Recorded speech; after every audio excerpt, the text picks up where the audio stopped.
कि अपनी पाइपलाइन ठीक करा लो, अदरवाइज़ आपका कनेक्शन बंद कर दिया जाएगा। तो उसके बाद कुछ नहीं हुआ। फिर मैंने 1100 नंबर पे कंप्लेंट करी, वहाँ से भी कुछ भी हुआ। उनको मैंने दोबारा फ़ोन करा तो वहाँ से फिर आया कि हमारे वर्किंग डे अभी पूरे नहीं हुए हैं। ऊना की ग्राम पंचायत डंगोली में करीब 100 साल से सड़क के बीचों बीच हो रही पानी की लीकेज ग्रामीणों के लिए समस्याओं का सबब बनती जा रही है। कई साल तक इस जगह से सड़क बदहाल रही, जिसके कारण लोगों को इस जगह से गुजरना भी मुनासिब नहीं था। उसके बाद यहाँ पर पेवर ब्लॉक लगाए गए, जबकि उससे पहले जल शक्ति विभाग के अधिकारियों और कर्मचारियों ने इस लीकेज को पूरी तरह दुरुस्त करने का भी दावा किया। लेकिन अब पिछले करीब 2 से 3 महीने पहले फिर इसी जगह से पानी आना शुरू हो गया, जबकि सड़क भी धंसना शुरू हो चुकी है। ग्रामीणों का कहना है कि यदि यही हाल रहा तो उन्हें डीसी कार्यालय पहुंचकर इस मसले को लेकर धरना प्रदर्शन करने पर मजबूर होना पड़ेगा। आइए देखते हैं ऊना से सुनैना की ये रिपोर्ट। सर, लीकेज की समस्या जो हमारी डंगोली को जो सड़क जाती है महादेव मंदिर के रास्ते में एक पॉइंट है जो पिछले 10 साल से जहाँ वहाँ लीकेज की समस्या थी। तो सर उसकी रिपेयर के लिए कभी वहाँ से कनेक्शन लिए गए थे, उनकी जो लीकेज हो जाती है वो आप भी जानते हैं। पिछले 6 साल पहले आपने भी वहाँ लाइव किया था, एक खड्डा बना हुआ था।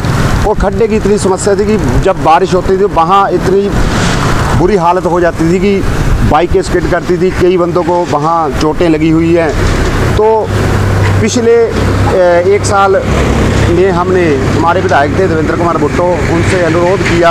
हमने 10 साल उसका यानी कि संघर्ष किया उसके लिए कि उसका कोई हल हो जाए, कोई पक्का हो जाए।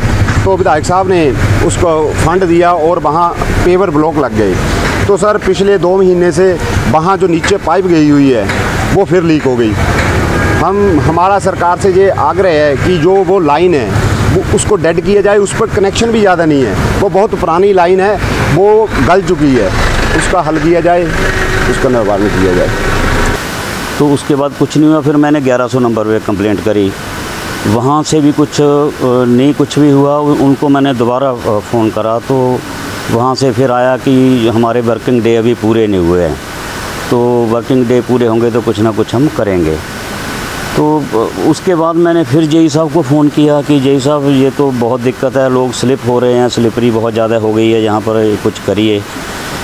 कहते ये ना उखाड़नी पड़ेगी रोड और PWD से परमिशन लेनी पड़ेगी।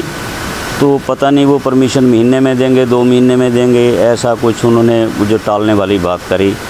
तो ये प्रॉब्लम है जी, यहाँ ये लीकेज की समस्या बहुत है। पुरानी पाइप है और उसके पैरेलल नई पाइपलाइन 2015 में डल चुकी थी, लेकिन डिपार्टमेंट ने उसको उस लाइन में शिफ्ट नहीं किया। दोनों लाइनें बदस्तूर चल रही हैं, नई भी चल रही है, पुरानी भी चल रही है, और पुरानी जो है वो लीक हो जाती है।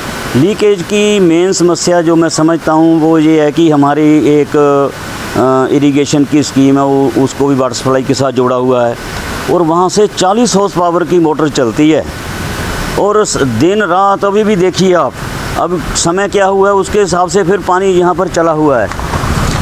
मोटर बंद नहीं होती है, वो पानी का प्रेशर मारती है और जो कमज़ोर पाइपें होती हैं वो फट जाती हैं।